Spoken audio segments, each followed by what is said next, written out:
Alright guys, so today we're going to be talking about evaluating composite functions, okay? So let's get into it. So before we start going into examples, let's first talk about what composite functions are. So the following would be considered a composite function.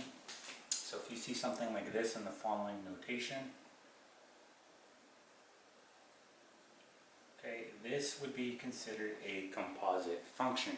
Okay, and what this actually equals would be the following.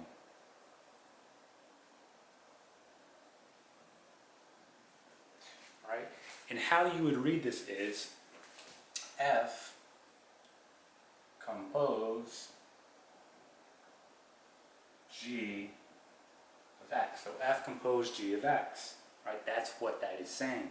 And all you have to do here is, okay, for example, if you were doing it in this notation, we would take our G of X, we would plug it in here, okay, and then wherever we see an X on our function here, F of X, we would plug in our G of X, okay. Looking here, we can do it in reverse. We could have in this notation, okay, and this would be written as the following. Okay, and this would read G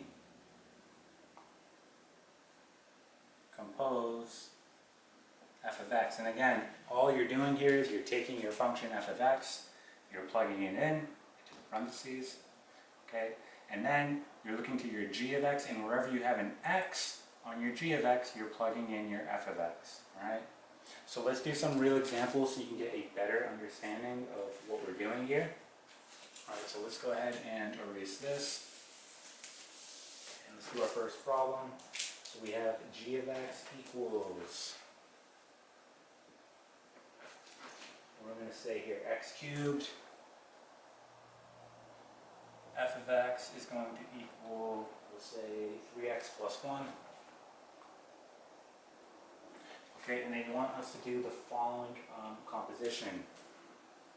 So we'll have F and G of 2. So again, what this is reading here, F compose G of 2. Alright? So what we want to do is first find what G of 2 is. So when you're dealing with composite functions, you want to work from the inside of the parentheses out. Okay, so we're starting here on the inside. So let's first find what G of 2 is. Alright, and in order to do that, we're simply going to go to our G of X. And wherever we see an X, we're going to plug in a 2. Right, so we know that 2 cubed, well, that's going to be 8, right? So we know that G of 2 is going to be 8. So we can rewrite this as,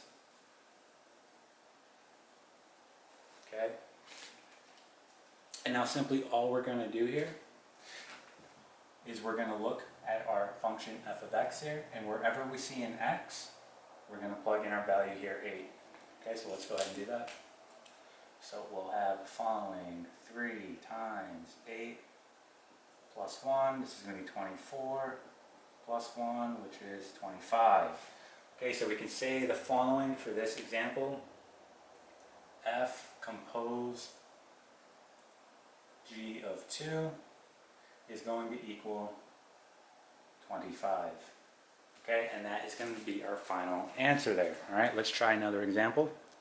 Alright guys, here is our next example. Alright, you can just notice it just got switched around on us. So now it says G compose F of 2.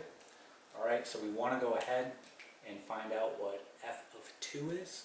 Alright, so in order to do that, we go to our function right here, F of X, and wherever we see an X, we're going to plug in a 2. Alright, so why don't we go ahead and do that? So we're going to have 3, okay, times 2 plus 1, this is 6, plus 1, or 7, right? So now we have the following.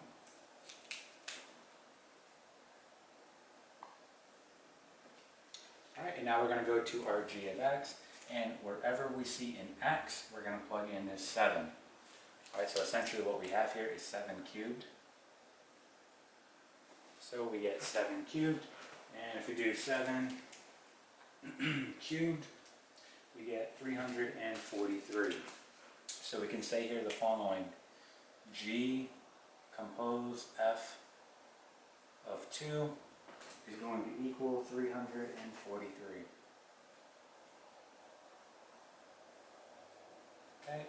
and that there is going to be our final answer.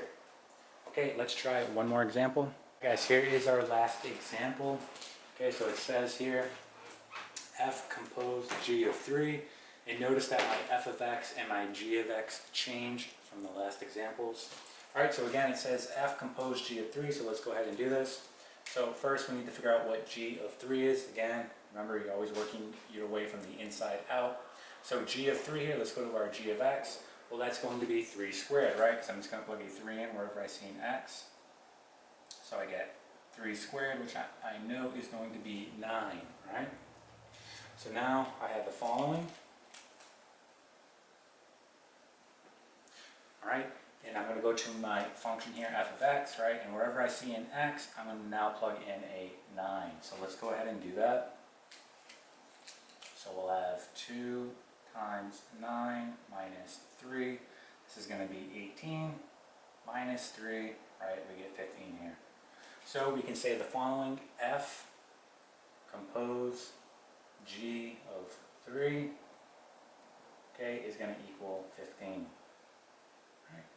And that there is going to be our final answer. Okay, so that is evaluating composite functions.